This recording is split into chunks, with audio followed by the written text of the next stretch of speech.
ഒരു പെൺകുട്ടിയുടെ ചൈൽഡ്ഹുഡിൽ തുടങ്ങിയ ഒരു ബ്ലാക്ക് സീക്രട്ട് പിന്നീട് അവളുടെ ജീവിതം തന്നെ മാറ്റിമറിക്കുന്നു.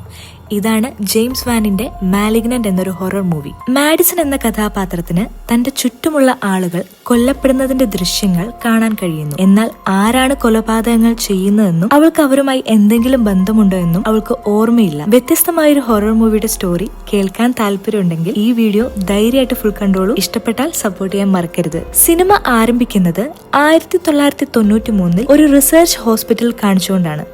ഫ്ലോറൻസ് വീവർ എന്നൊരു ലേഡി ഡോക്ടർ ഗബ്രിയേൽ എന്നൊരു പേഷ്യന്റിനെ പറ്റി ഒരു വീഡിയോ ചെയ്യുന്നു. അവന്റെ ശക്തി ഇനിയും കൂടുവാണെങ്കിൽ അവനെ ഇവിടെ മെയിൻറ്റെയിൻ ചെയ്യാൻ കഴിയില്ലെന്നാണ് ഈ ഡോക്ടർ പറയുന്നത്. അപ്പോൾ തന്നെ പുറത്ത് എന്തൊക്കെയോ ശബ്ദങ്ങൾ കേൾക്കുന്നുണ്ട്. നോക്കുമ്പോൾ മറ്റു ഡോക്ടേഴ്സ് ഒക്കെ പേടിച്ച് ഓടി വരുവാണ്. ഗബ്രിയേൽ വീണ്ടും പുറത്തു ചാടിയെന്നും അവൻ എല്ലാവരെയും ആക്രമിക്കുകയാണെന്നും പല മെഷീൻസ് വെച്ച് അവനെ തടയാൻ ശ്രമിച്ചെങ്കിലും ഇലക്ട്രിസിറ്റി കുടിച്ചതുപോലെ അവൻ അതിനെയൊക്കെ തിരിച്ച് കൺട്രോൾ ചെയ്യുവാണെന്നും ഡോക്ടേഴ്സ് പറയുന്നു. സെക്യൂരിറ്റി വന്ന് മയക്കുവെടി വെക്കാൻ ശ്രമിക്കുന്നുണ്ടെങ്കിലും അയാളുടെ കൈ ഒടിച്ച് നുറുക്കിയാണ് ഗബ്രിയേൽ പ്രതികരിച്ചത്. അവസാനം ഫ്ലോറൻസ് തന്നെ അവനെ വെടിവെച്ച് മയക്കി എല്ലാവരും കൂടെ അവനൊരു ചെയറിൽ ബന്ധിപ്പിക്കുന്നു.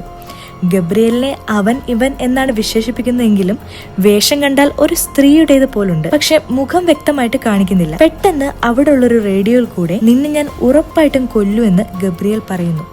ഡോക്ടേഴ്സ് ഒക്കെ ഇത് കേട്ടിട്ട് ഞെട്ടിപ്പോകുന്നുണ്ട്. കാരണം അവൻ സംസാരിക്കുമെന്ന് അവർക്ക് ഇതുവരെ അറിയില്ലായിരുന്നു. ഉടനെ തന്നെ ഫ്ലോറൻസ് പറയുന്നുണ്ട് ഈ ക്യാൻസർ മുറിച്ചു മാറ്റേണ്ട സമയമായെന്ന്. തുടർന്ന് ആ സീൻ കട്ടായി പ്രസന്റ് കാലഘട്ടത്തിലേക്ക് കാണിക്കുന്നു. മാഡിസൺ എന്നൊരു പ്രഗ്നന്റ് ലേഡിയിൽ നിന്നുമാണ് കഥ വീണ്ടും ആരംഭിക്കുന്നത്.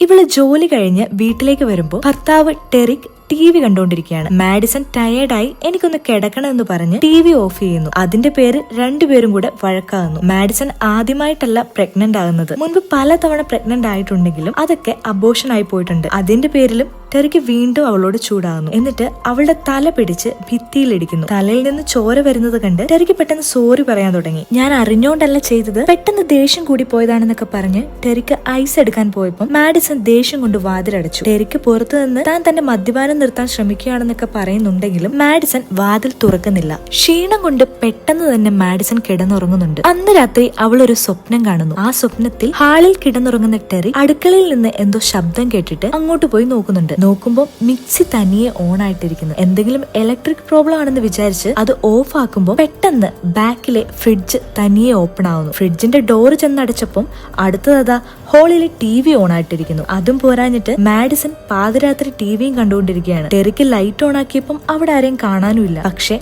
ടെറിക്കിന്റെ ബാക്കിൽ ഒരു രൂപത്തെ കാണിക്കുന്നുണ്ട്. ആ രൂപം ടെറിക്കിന്റെ തല ഭിത്തിയിലിടിച്ച് ചമ്മന്തിയാക്കി കളഞ്ഞു. പെട്ടെന്ന് ഈ സ്വപ്നം കണ്ട് മാഡിസൺ ഞെട്ടി എണീറ്റു. താഴെ ടെറിക്കിനെ പോയി നോക്കുമ്പോൾ അവൻ സ്വപ്നത്തിൽ കണ്ട